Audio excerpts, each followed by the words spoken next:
good, we're good.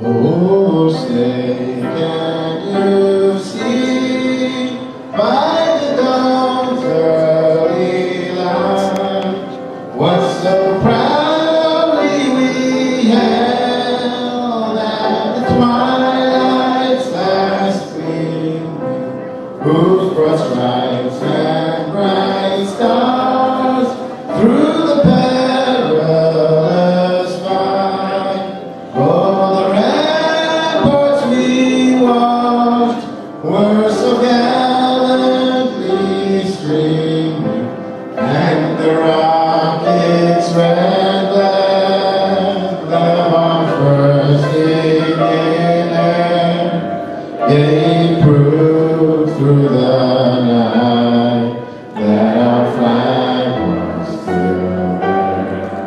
Oh, say does that star-spangled banner yet wave? Oh, the land of the free and the home of the brave.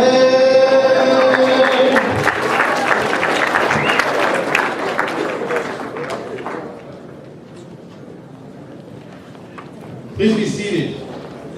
Welcome all of our distinguished guests, of course our graduates first and foremost. But first it gives me really a great deal of pleasure to welcome Mr. Bill Landau, who's here from upstate New York, beloved Department Chair of Science, who is taking on the fight of all of our environmental issues so we can have clean drinking water. And Ms. Haley Ward, and congratulations on your upcoming marriage. Ladies and gentlemen, please power down your cell phones. It gives me great pleasure to invite Melissa Luxembourg to deliver a Dvar Torah. Af ana nami tanina, al shnei chadashim mechalelin et haShabbat. Rabbi Nachman said, we also learn, for the setting of 2 new months, we are allowed to profane the Shabbos. Rabbi Perlberg, 10th grade. Rambam Hilchot Shabbos. V'tzarich l'zorchehu b'knisato u'b'yetziato. B'knisato b'kiddush hayom u'b'yetziato b'havdalah. One must remember the Shabbos as it enters and as it leaves. As it enters with kiddush and as it leaves with havdalah. Rabbi Hamudot, 12th grade. Ha'isha nikneit b'shalosh drachim. A woman can become married in 3 ways. Rabbi Hamudot, 12th grade. The above are just a few samplings of things we have learned throughout our Kushner years. Different teachers, different years, different topics. Was all that we learned just a conglomerate of random selections of Torah that the school chose for us? All these years, our teachers taught us how to read and understand Gemara, Tanakh, and a multitude of Mefarshim. But surely, they were not only trying to teach us technical skills. I recently took the opportunity to take a step back and think about how much of what we learned really hangs together. The first text I read talks about Rosh Chodesh, the new month, which is Hashem's version of a restart or a do-over. Whatever disappointments we had last month can be wiped away with the light of a new moon.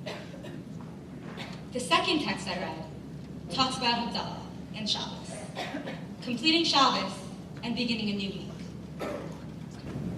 In the secular world, we mostly don't get to have do-overs.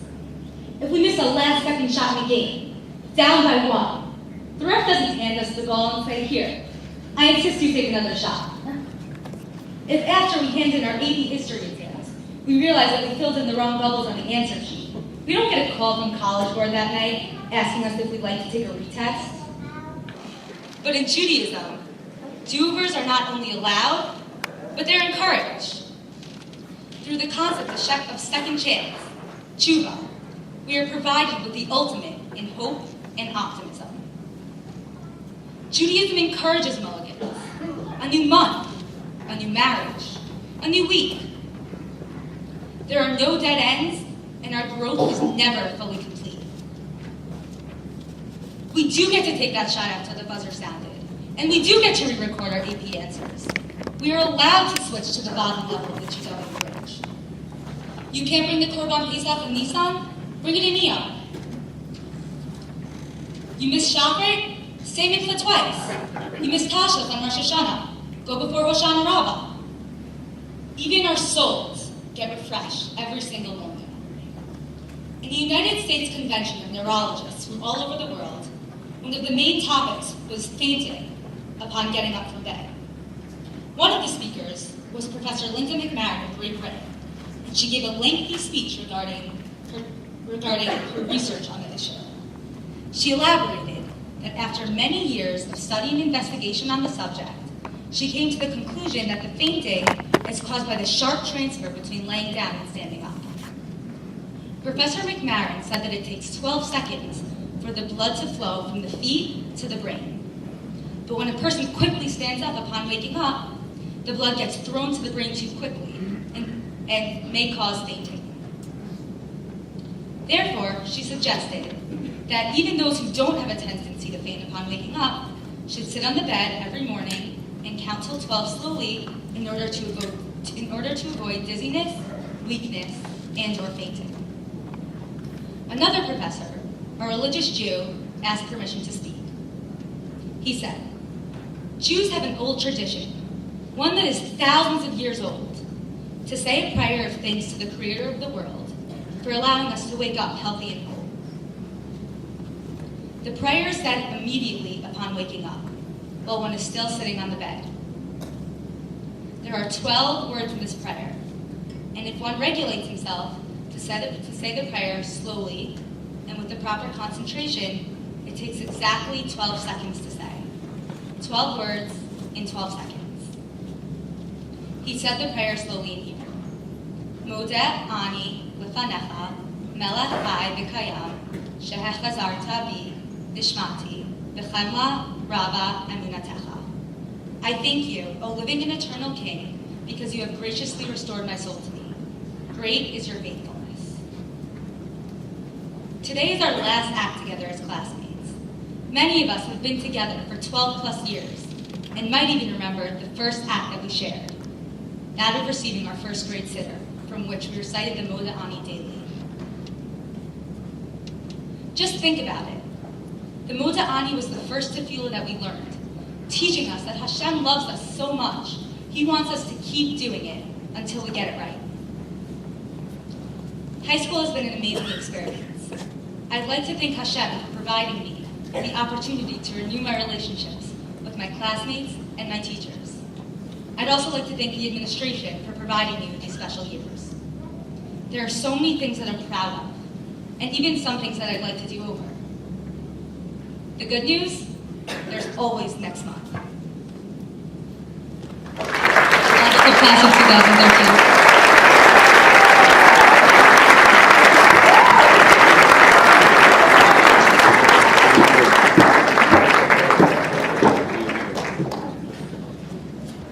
No need for a do-over in that beautiful Dvar Torah Masa. That was simply sensational, instructional, inspirational, and of course it reflects the great values that you've learned at home, and homes, and all of your homes, and our yeshiva supported not only by you wonderful families and grandparents, by the rabbinic leaderships of our community, who can certainly take nachat tonight from all of our graduates. And I'd like to welcome and recognize Rabbi Menachem Mendel Kasowitz, who is here, and Rabbi Eliezer Zwickler. Thank you for joining us. And in addition to our community rabbis, we are honored by the presence of Rabbi Dr. Shuli Rothwax, the Dean of the Sinai Schools. Thank you, Melissa. In the Judaic studies of our school, has many responsibilities, many roles. We expect a great deal from all of our Torah education. We want it to be experiential. We want to give our students the opportunity to engage text. We want our Judaic studies to be inspirational, and we want them to be literate graduates. It's a tall order. It's one that we take very much to heart. And there are certain times in the life of a school in which all of that comes together. At this moment, Melissa represented all of the Torah study of the 4 or maybe more years for our students in the class of 2013. But I'd like to also read another passage to you.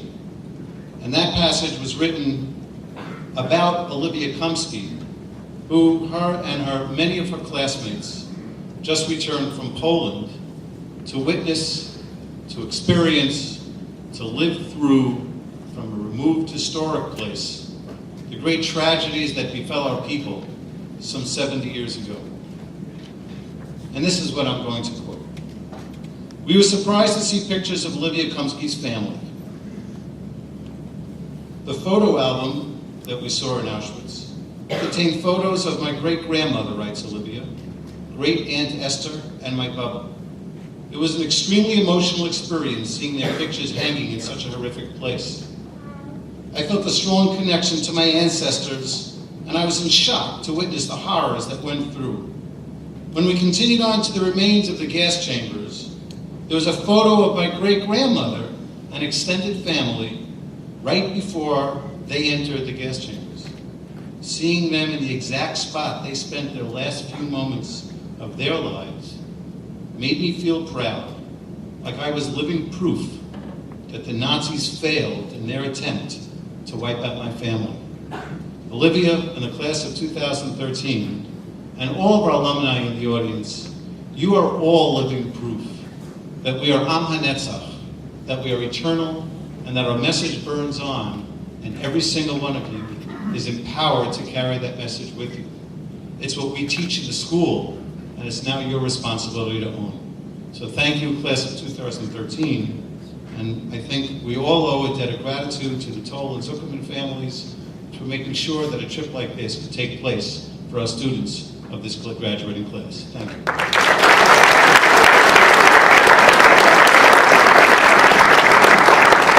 So, enough of the sadness, I'm sorry. But we actually have a very important evening of both sadness and happiness, celebration and reflection. As I look out in the audience and we see some of our parents who are graduating their first child from high school, and some of our parents who are graduating their last child from high school. Whereas you who are graduating the last child may see this as a celebratory evening, I will miss you, and you can come back whenever you want. In fact, I thought of holding back many of the seniors this year, just so I can see you again next year. I'd like to invite, for a few moments of looking back, a retrospective on the class's history, Dina Goldman and Aaron Spiewak to share with you senior memories.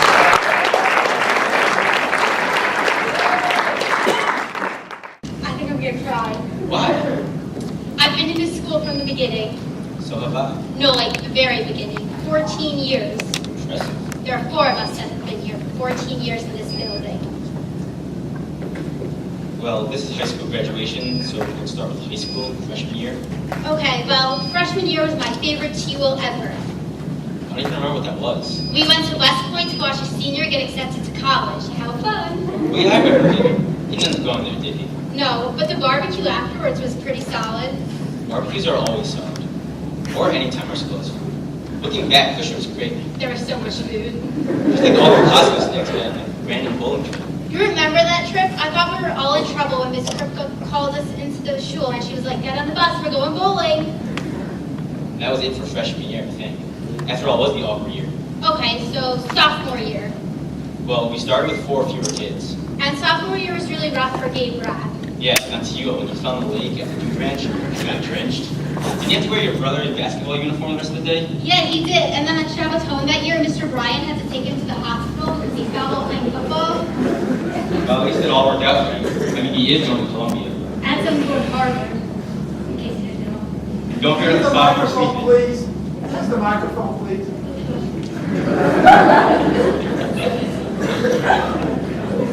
And don't forget about the sophomore sleeping. Ice skating, bowling, the scavenger hunts in the mall, chickies, hollow baking, and of course not sleeping. And who could forget the random Xbox playing the smartphones? That was a great trip, and then a few months afterwards, we all went up to Moshe Bach. Except those of us with allergies, we either missed it entirely or had to leave early. We missed an amazing concerts, and all the girls got to go tree climbing. That was all of sophomore year, I think. At least we were a little less sophomore. Junior year was a blast. APs, SATs, ACTs, and college meetings. We still didn't. Well, Teals had sand in the lake that year. We got to go swimming in the rain. And I went on the water bikes in the lake and it was so unstable, I thought we were going to have another gay rad this season. Well, it's a good thing we did it. One's enough. Did anything else happen that year? Yes, we went to the best place the school could take our grade. Chickies? Well, we went there also, but we went to Bounce, the place filled with trampolines. You're right, we did. I remember that. They had a basketball hoop and Johnny was the first one to dunk. I think the school loves our grade. It was the best trip.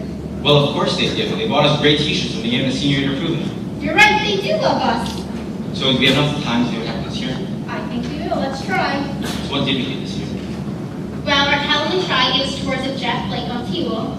And don't forget about Mr. Berger and his hikes. They were nature walks. Please get it right. Sorry. Senior shop was home was so memorable. Yeah, the skit was unbelievable. Don't forget about the song. Told did an amazing job. Well, Perry, Zeb, Jamie, and Neil were fantastic for that video. Especially for only working on it 1 week before the shop was over. You know, this past year, I realized our grade really is talented. What are you talking about? Listen. Our grade is so good at dancing. Huh? Well, those Rabbi Nachman dance mobs, they didn't have it themselves. Oh yeah, and both of our grades Harlem Shakes were so good. We'd have flipped the recording reel. Like our flash mob. Yup, for having only 3 days notice, I think we really pulled together. But I'm still confused about the arm motion. It started down and then up. Let's just finish this speech. Okay. So our grade really pulled together. I think it was great at lunchtime. The whole grade believed we could go out cars. And He single-handedly kept quick check in business, that is so true. We love our Slurpees. especially 6th period sociology class. Only when Rabbi Kirsch has his band. So Dina, how was the senior Poland trip? It was amazing. It was really inspirational, and it was filled with speakers from Eretz Yisrael. Sounds awesome. It was. So, Aaron, what was your favorite memory of senior year? For sure, when Mary opened the door to the multi and Alice went flying. Yeah, that was so funny. Speaking of multi, why was our grade so attached to it? Well, I don't know, but we were all drawn to it from freshman year. It was our student lounge. Do you know the high school has a student lounge? Really? Where? I don't know. I think our grade has really progressed over the years. We're really something special now. And the school is definitely going to miss us all. I know they will.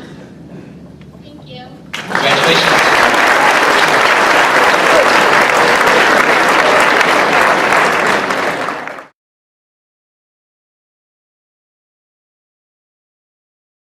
Jordana Braverman.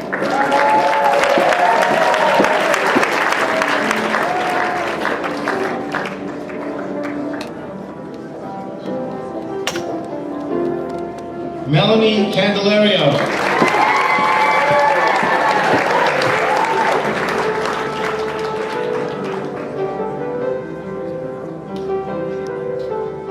Michelle Carmelli.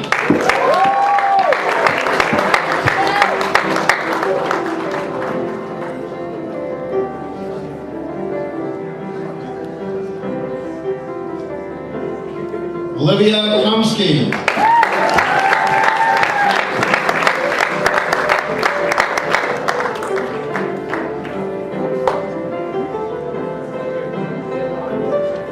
Edith Dickstein.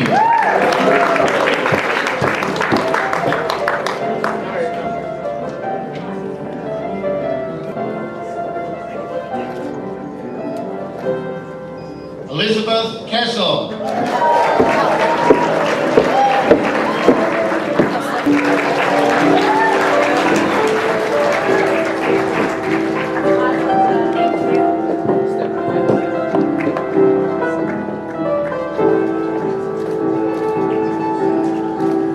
Jessica Reich.